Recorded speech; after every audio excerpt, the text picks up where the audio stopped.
오늘 우리에게 주시는 하나님의 말씀은 사도행전 22장 17절에서 29절 말씀입니다. 후에 내가 예루살렘으로 돌아와서 성전에서 기도할 때에 황홀한 중에 봄에 주께서 내게 말씀하시되 속히 예루살렘에서 나가라. 그들은 내가 내게 대하여 증언하는 말을 듣지 아니하리라 하시거늘 내가 말하기를 주님, 내가 주를 믿는 사람들을 가두고 또 각 회당에서 때리고 또 주의 증인 스데반이 피를 흘릴 때에 내가 곁에 서서 찬성하고 그 죽이는 사람들의 옷을 지킨 줄 그들도 아나이다. 나더러 또 이르시되 떠나가라. 내가 너를 멀리 이방인에게로 보내리라 하셨느니라. 이 말하는 것까지 그들이 듣다가 소리질러 이르되 이러한 자는 세상에서 없애버리자. 살려둘 자가 아니라 하여 떠들며 옷을 벗어 던지고 티끌을 공중에 날리니 천부장이 바울을 영내로 데려가라 명하고 그들이 무슨 일로 그에 대하여 떠드는지 알고자 하여 채찍질하며 신문하라 한대 가죽줄로 바울을 매니 바울이 곁에 서 있는 백부장더러 이르되 너희가 로마 시민된 자를 죄도 정하지 아니하고 채찍질할 수 있느냐 하니 백부장이 듣고 가서 천부장에게 전하여 이르되 어찌하려 하느냐 이는 로마 시민이라 하니 천부장이 와서 바울에게 말하되 내가 로마 시민이냐 내게 말하라. 이르되 그러하다. 천부장이 대답하되 나는 돈을 많이 들여 이 시민권을 얻었노라. 바울이 이르되 나는 나면서부터라 하니 신문하려던 사람들이 곧 그에게서 물러가고 천부장도 그가 로마 시민인 줄 알고 또 그 결박한 것 때문에 두려워하니라.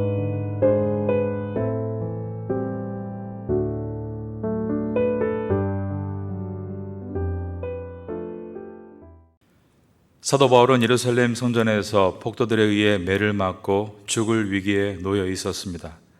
그때 로마 군사들이 바울을 끌어내어 영내로 들어감으로 살 수 있었습니다.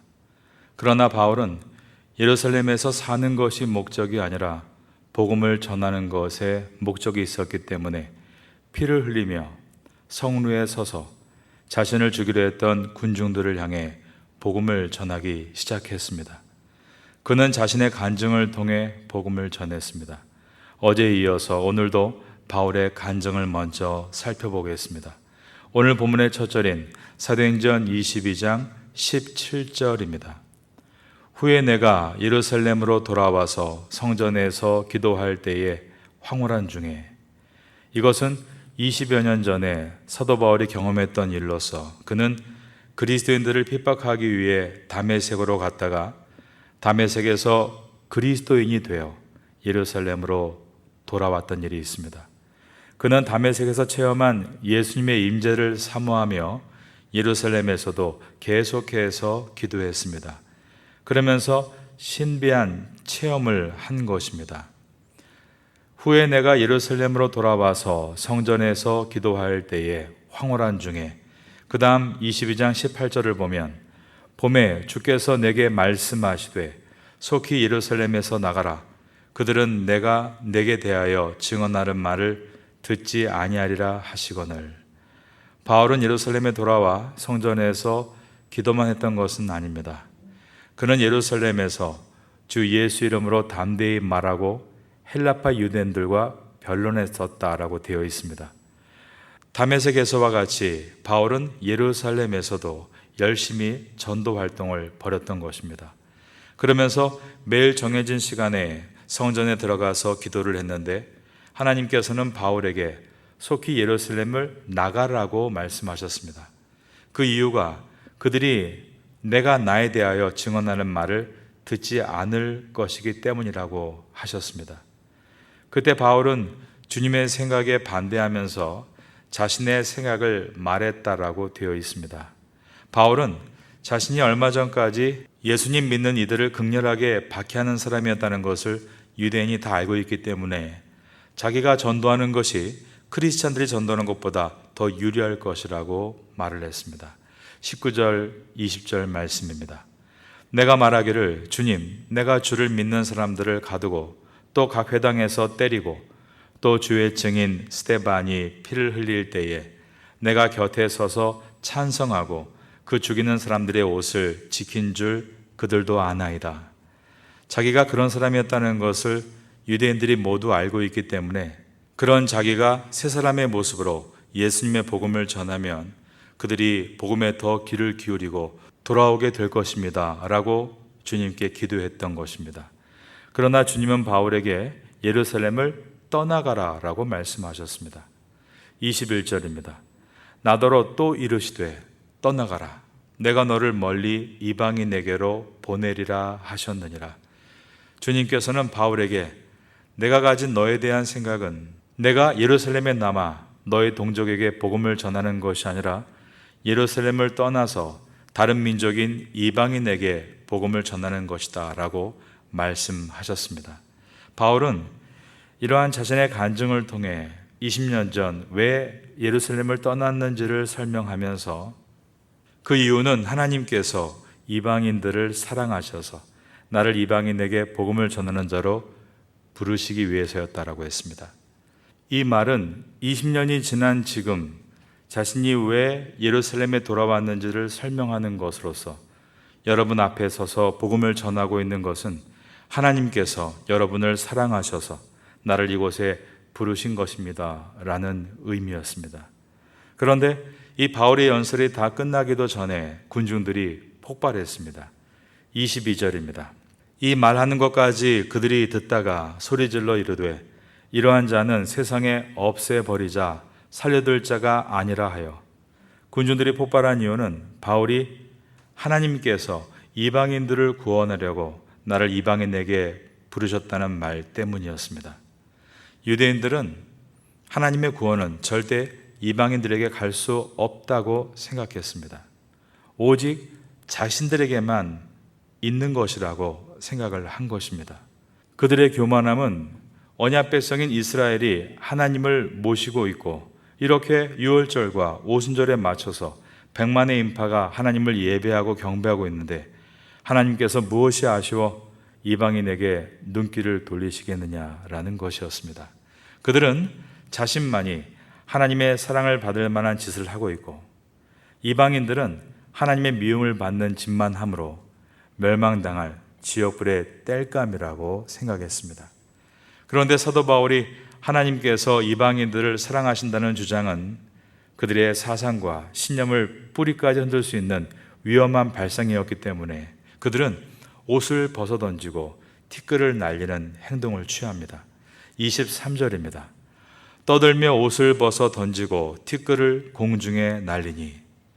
군중이 다시 흥분하자 천부장은 바울의 연설을 중단시키고 안토니아 요새 안으로 데리고 들어가도록 지시했습니다.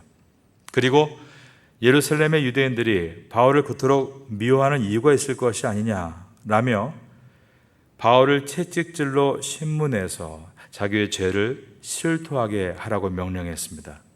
24절입니다. 천부장이 바울을 영내로 데려가라 명하고 그들이 무슨 일로 그에게 대하여 떠드는지 알고자 하여 채찍질하며 신문하라 한대. 여기서 때리는 이 로마 채찍은 가죽끈에 생선뼈를 심어 놓은 것으로 한 번 맞으면 채찍이 몸을 휘감고 당길 때 가죽 사이에 있는 날카로운 생선뼈가 몸을 찢고 나가는 매우 위험하고 고통스러운 벌이었습니다. 바로 우리 구주 예수님께서 맞으신 채찍입니다. 천부장의 지시를 받은 군인들이 채찍 고문을 위해서 바울의 두 손을 가죽줄로 묶었습니다. 바로 그때였습니다. 바울은 곁에 서 있던 장교인 백부장에게 내가 로마 시민권자인데 너희가 나를 때릴 수 있느냐라고 물었던 것입니다. 25절입니다. 가죽줄로 바울을 매니 바울이 곁에 서 있는 백부장더러 이르되 너희가 로마 시민 된 자를 죄도 정하지 아니하고 채찍질할 수 있느냐 하니. 그러자 백부장은 깜짝 놀랍니다. 바울이 로마 시민권을 가진 사람이라고 전혀 생각하지 못했기 때문입니다. 그래서 곧바로 천부장에게 보고합니다. 26절입니다. 백부장이 듣고 가서 천부장에게 전하여 이르되 어찌하려 하느냐 이는 로마 시민이라 하니, 이 말의 뜻은 이제 큰일 났다는 의미였습니다. 로마 시민권자인지도 확인하지 않고 채찍으로 때리려고 가죽줄로 바울을 묶었기 때문입니다. 천부장은 바울에게 묻습니다. 내가 로마 시민이냐? 바울이 그렇다고 대답합니다. 그러자 천부장은 나는 돈을 많이 들여 이 시민권을 샀다라고 말합니다. 그러자 바울은 나는 나면서부터다 라고 대답을 했습니다. 27절부터 보겠습니다. 천부장이 와서 바울에게 말하되 내가 로마 시민이냐 내게 말하라 이르되 그러하다. 천부장이 대답하되 나는 돈을 많이 들여 이 시민권을 얻었노라. 바울이 이르되 나는 나면서부터라 하니, 천부장이 자기가 로마 시민권을 얻게 된 경위를 말하고 있는 이유는 그 당시에 로마 시민권에는 계급이 있었기 때문입니다. 로마 시민권은 처음에는 순수 이탈리아 출신들만이 가지고 있었습니다. 그러다가 글라우디오 황제 때부터 부족한 로마 재정을 채우기 위해서 점령지의 관리들 중에 돈을 많이 국가에 헌납한 자에게 로마 시민권을 주었습니다. 바울은 말합니다. 나는 나면서부터 로마 시민권자다. 이 말은 글라우디오 황제 이전에 받은 시민권이란 뜻으로 돈으로 살 수 없는 시민권을 말합니다. 과거에 순수 이탈리아 출신이 아니어도 각 지역에 로마와 매우 가까운 상류층에게 주어졌던 시민권입니다. 일반 로마 시민권자들이 어떻게 할 수 없는 특권층을 가리키는 것이었습니다. 그러므로 천부장 이하 모든 로마 군인들이 바울에게서 물러가고 그를 두려워합니다. 29절입니다. 신문하려던 사람들이 곧 그에게서 물러나고 천부장도 그가 로마 시민인 줄 알고 또 결박한 것 때문에 두려워하니라. 사도 바울이 채찍에 맞는 것이 두려워 맞으려는 순간에 내가 로마 사람이다 라고 말한 것은 아닙니다. 왜냐하면 바울은 이미 이러한 채찍을 여러 번 맞아본 경험이 있기 때문입니다. 오늘 바울이 예루살렘에 있기 전에 3차 전도행을 하면서 그가 마게도니아에 있을 때 고린도 후서를 기록했습니다. 그런데 고린도 후서 11장 24절 이하에 보면 이러한 내용이 들어있습니다. 유대인들에게 40에서 하나 감한매를 5번 맞았으며 3번 태장으로 맞고 1번 돌로 맞고 3번 파선하고 1주야를 깊은 바다에서 지냈으며, 여기에서 3번 태장으로 맞았다는 말이 로마의 채찍에 맞았다는 뜻입니다. 대표적인 예가 사도행전 16장에 나오는데 바울이 2차 전도 여행 중이었습니다. 빌립보에서 채찍에 맞고 감옥에 갇힌 것입니다. 그런데 바울은 그 밤에 감옥에서 하나님을 찬송했습니다. 그러자 옥문이 모두 열리고 발에 채워져 있던 착고가 풀어졌습니다. 하지만 바울은 이것이 무슨 뜻인가를 마음으로 기도하며 감옥에서 도망치는 것이 아니라 감옥 안에서 만난 곤란한 처지에 놓였던 간수에게 전도를 하고 그의 집으로 초청받아 그의 모든 가족이 예수님을 그리스도로 믿을 수 있도록 인도해 주었습니다. 그리고 나서 다음 날 석방되는데 그때 바울이 이런 말을 한 것입니다. 너희는 로마 사람인 나를 재판을 열지도 않고 공중 앞에서 때리고 옥에 가두었다. 바울이 로마 사람이라는 말에 관리들은 깜짝 놀라 두려워하며 제발 이 성을 떠나달라고 간청합니다. 바울은 빌립보에서 채찍에 다 맞고 나서 나중에 나는 로마 사람이다라고 했습니다. 그런데 오늘 예루살렘에서는 채찍에 맞기 전에 나는 로마 사람이다라고 말하고 있습니다. 바울이 빌립보에서 로마 사람이라고 말하면 채찍에 맞지 않았겠죠. 그러면 감옥에 수감되지 않았을 것입니다. 그런데 그가 로마 사람이라고 말하지 않으므로 채찍에 맞고 감옥에 수감됐던 이유는 성령께서 그의 마음에 감동을 주심으로 그가 성령의 뜻에 순종해 나갔기 때문입니다. 그 결과 그는 감옥 안에서 진리에 목말라 내가 무엇을 하여야 구원을 얻으리까? 라고 묻는 간수를 만날 수 있었고, 주 예수를 믿으라 그리하면 너와 내 집이 구원을 얻으리라, 그의 모든 가족을 구원할 수 있었습니다. 바울이 다음 날 내가 로마 사람이다 말한 것도 성령의 감동을 따라 순종한 결과입니다.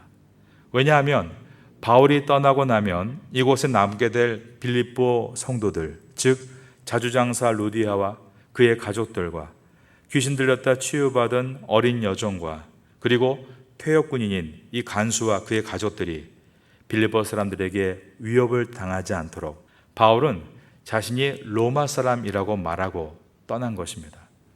그렇다면 오늘 본문에서 바울이 이 순간에 내가 로마 사람이다라고 말하는 것도 마찬가지로 성령의 감동에 의해서 성령님의 인도하심을 따라 말하는 것이다라고 이해할 수 있습니다. 그러면 왜 성령님은 사도 바울에게 이 순간에 내가 로마 사람이다라고 말하게 하셨는가? 성령님은 바울을 로마의 행정수도인 가이사랴, 오늘날 이스라엘의 수도 텔아비브입니다. 그곳으로 보낼 때 바울이 도중에 유대인들의 폭동으로 인해 생명을 잃지 않도록 그가 로마 사람이라는 것을 각인시켜서 로마 군대의 호의를 받으며 무사히 그곳까지 보내실 계획이셨습니다. 그리고 성령께서는 바울이 가이사랴에서 재판을 받을 때 무죄 판결을 받고 풀려날 수 있었으나 다시 바울에게 감동하시고 지혜를 주심으로 나는 로마 사람이므로 로마 황제에게 재판할 권리가 있다라고 말하게 하심으로 로마 시민이 로마 황제에게 재판을 받겠다 말했으니 우리의 권한을 떠났다. 또 그곳에서 로마 군인들의 호의를 받아 배를 타고 로마로 호송해 가도록 하게 하신 것입니다. 그러므로 이 모든 것은 성령님의 인도하심에 바울이 순종해서 가고 있는 것이었지, 바울이 채찍이 두려워서 피하기 위해서 로마 시민이라고 말한 것은 아니었던 것입니다. 사실 바울은 그날 이미 거리에서 유대인들에게 거의 죽을 만큼 매를 맞았습니다. 아까 읽어드린 고린도후서 11장 24절 이하에서 유대인들에게 40에서 하나 감한 매를 5번 맞았으며, 이 의미는 유대인들이 벌로 사람을 때릴 때 40대를 때리다가 죽는 일이 벌어지자 39대를 때렸다는 것입니다. 바울은 그것을 5번이나 맞았다고 했습니다. 그런데 그 5번에 오늘 예루살렘 거리에서 집단 구타를 당한 것은 포함되지 않았습니다. 바울은 이와 같이 예수님의 복음을 위해 다양한 장소에서 다양한 사람들에게 많은 고난을 받았습니다. 기독교는 2개의 성례전이 있다라고 합니다. 첫 번째 성례전을 성찬이라고 하죠. 우리 교회도 1년에 2차례씩 제1의 성례전인 성찬 예식을 거행합니다. 그런데 제2의 성례전이 있습니다. 그것은 고통입니다. 고통을 제2의 성례전이라고 부르는 것입니다. 성도는 우리 구주 예수 그리스도를 기념하는 성찬의 기쁨에만 참여하는 것이 아니라 우리 구주 예수 그리스도께서 당하신 고난의 아픔에도 참여해야 하는 것입니다. 예수님을 위해 당하는 고통은 거룩한 것입니다. 사도행전에 나오는 사도들이 당한 고난은 예수님의 거룩한 순환에 참여하는 제2의 성례전을 보여주고 있는 것입니다. 고통은 신비스럽습니다. 고통을 통해 예수님의 사랑을 깨닫기 때문입니다. 고통은 신비스럽습니다. 고통을 통해 고통당하는 사람의 아픔을 진심으로 이해할 수 있게 되기 때문입니다. 고통을 겪어보기 전까지는 결코 헤아릴 수 없는 영역이 있다는 것을 알게 됩니다. 여러분, 어떠한 고통을 지금 가지고 계십니까? 그 고통을 그냥 뱉어내려고만 하지 마시고 물고 묵상하시기 바랍니다. 예수님의 순환을 묵상하시고 아파하는 이웃들을 묵상하시기 바랍니다. 바로 그것이 제2의 성례전에 참여하는 것이고, 고난을 직면하고 나갈 때 사도 바울이 고난을 통해 새로운 열린 문을 만나게 되는 것처럼 저 여러분에게도 새로운 아이디어와 새로운 비전과 새로운 방향을 만나는 열린 문을 만나게 될 것입니다. 주님을 신뢰하시고 담대하시고 성령의 인도 가운데 승리하는 성도가 될 수 있기를 예수님의 이름으로 축원합니다.